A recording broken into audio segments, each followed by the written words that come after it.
Isn't it great? Yes.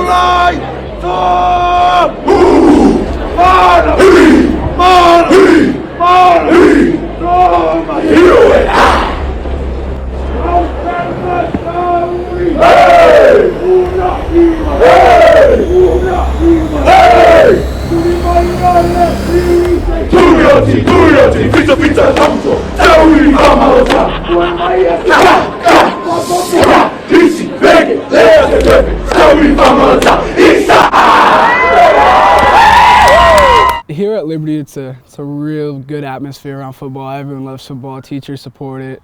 Mr. Bella, our principal, supports it. Students even, like, they're just hyped about it all the time.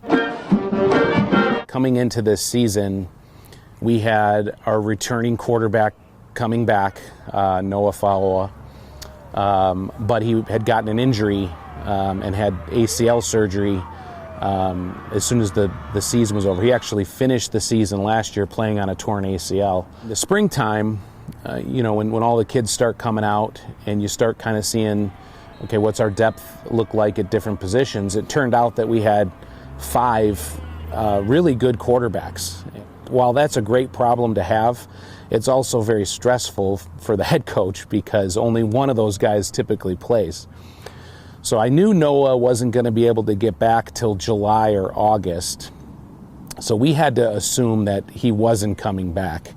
And so we had to get our next guy ready. And of the 4 kids that were there, it was wide open.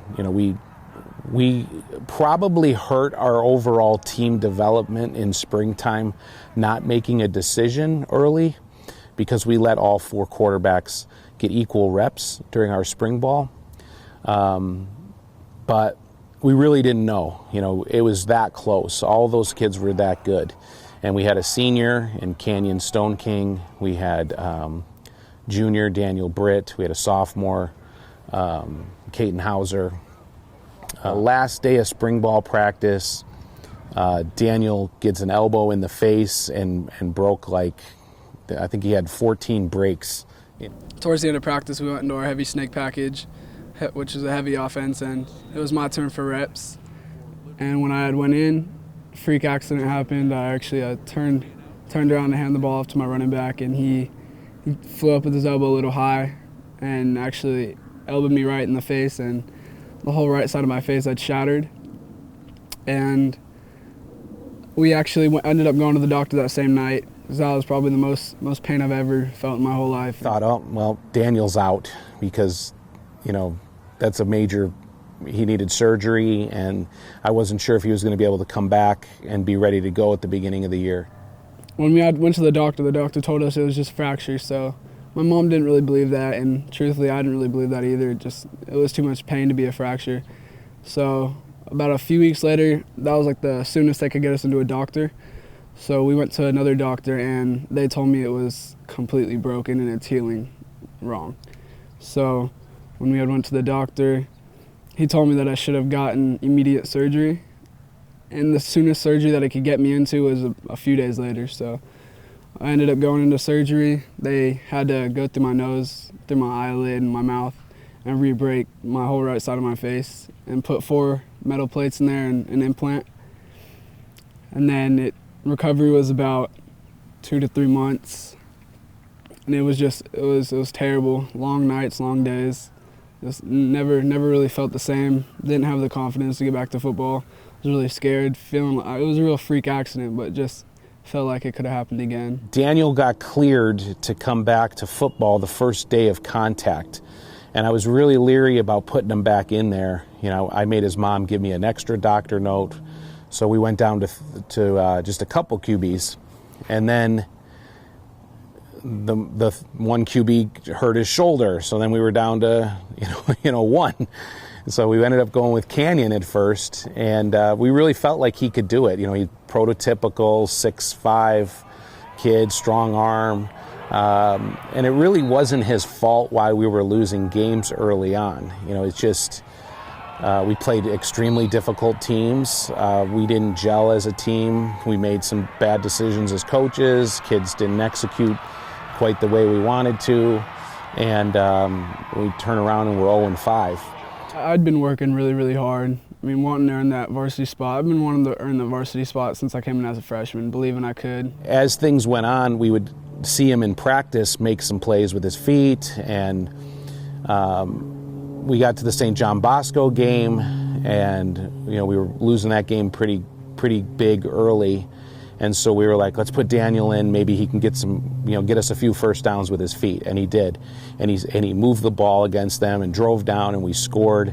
And I was like, oh, all right, he's got this with his feet. I ended up playing in week 3, scored on my second play of the game when I came in against St. John Bosco. And when I came in here, I just wanted to be that varsity guy, and going into my junior year, it was real tough to get that recognition to want to be that guy, because we did have a quarterback at the time. We played Centennial Corona, and we did a platoon where Canyon would play mostly when we were passing, and Daniel would come in and run the zone read.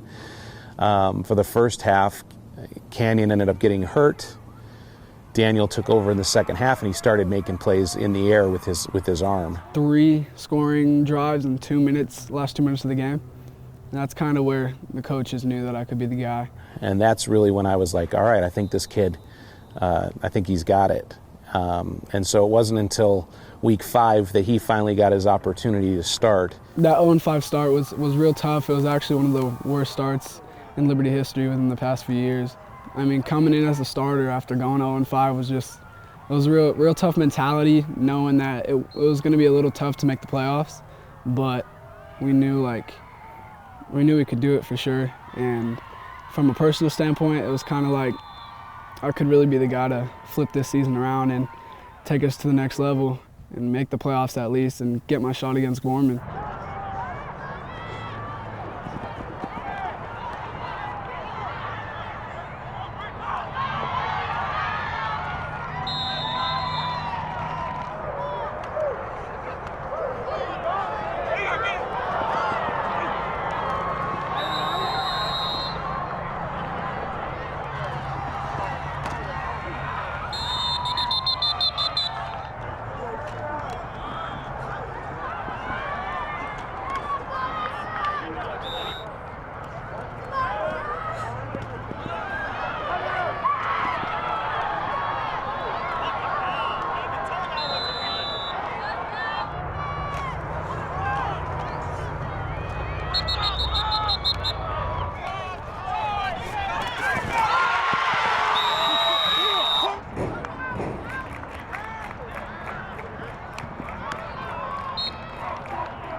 That week when you come to Liberty, that week when you know you're playing Green Valley, is like, look, you got everyone behind you. You got everyone saying you got to go beat their butts this week.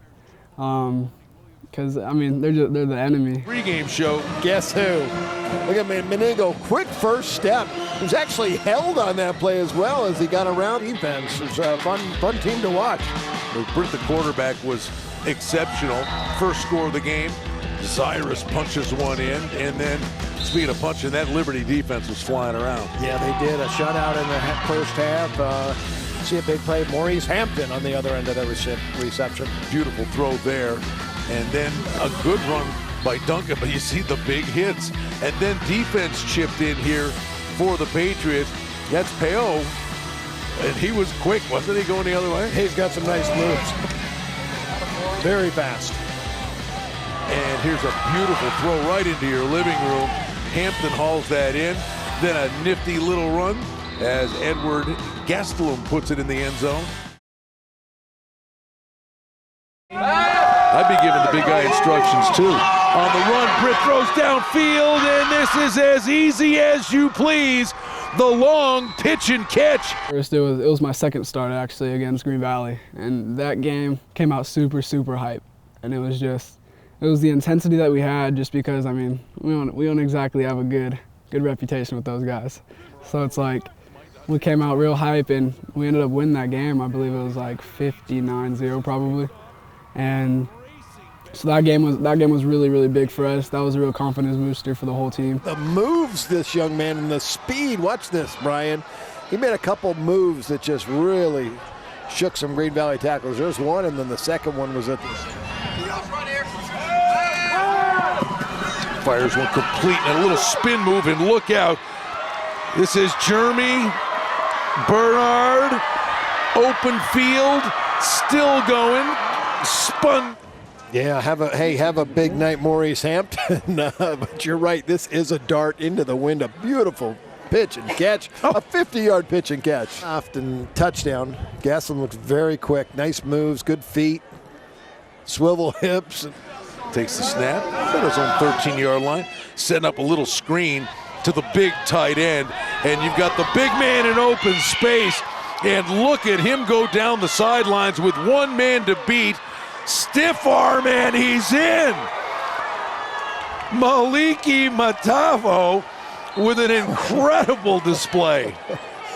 An 80-yard touchdown. Yeah, so I believe we were actually up around 28-0 or 35-0 at that time. We just got it at halftime, and we actually got pinned back on our 16-yard line. So it was about an 82-yard play, but we come out and my coach tells me right away, he's like, we're running this play to Mo, and I was like, all right. So right when we break out of the huddle, I'm like reading the defense, and I could just tell the whole defense was shifted right because we had the trips right, and I knew Mo was going to be wide open. Mo's just an athlete. I didn't exactly know he was going to take it to the house, but he did. It was a screenplay that I actually had to end up rolling right, and Mo came back left, and I'm looking right, and I have to flip my body back and dump it over the top, and I hit him. And Mo's running 82 yards down the sideline. He's got kids running after him. He broke about 2-3 tackles in the play, and the last broken tackle was insane. He just grabbed the kid and stiff armed him and threw him to the ground. I'd go for it. It would appear you'd go for it. And I guess there's a good reason too. The pitch and catch, Hauser drops one in, and Jeremy Bernard, this kid is just a sophomore. Wow. He is going to be something truly special in a couple of years. Yeah, he is special now. You're right, though. Can't wait to see his growth. He'll be a great wide receiver at the next level, and then with the possibility of playing on Sundays. Oh, Kenny,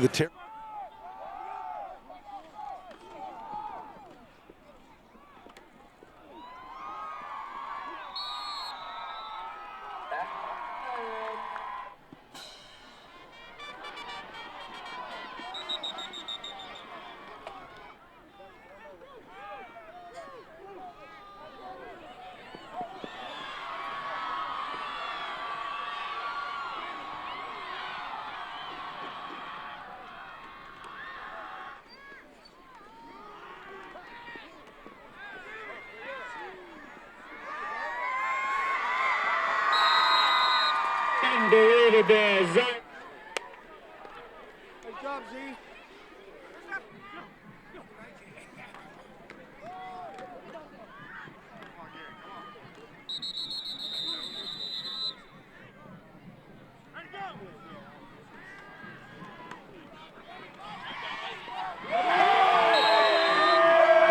That is complete.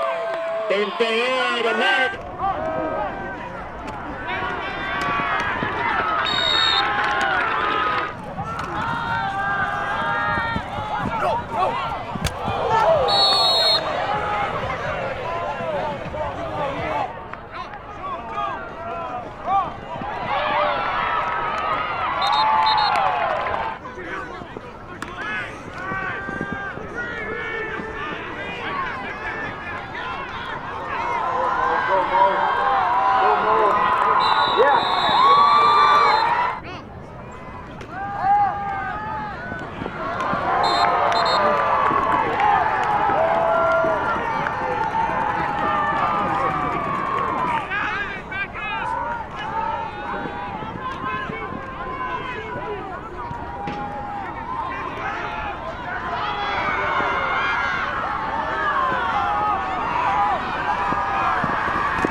Touchdown.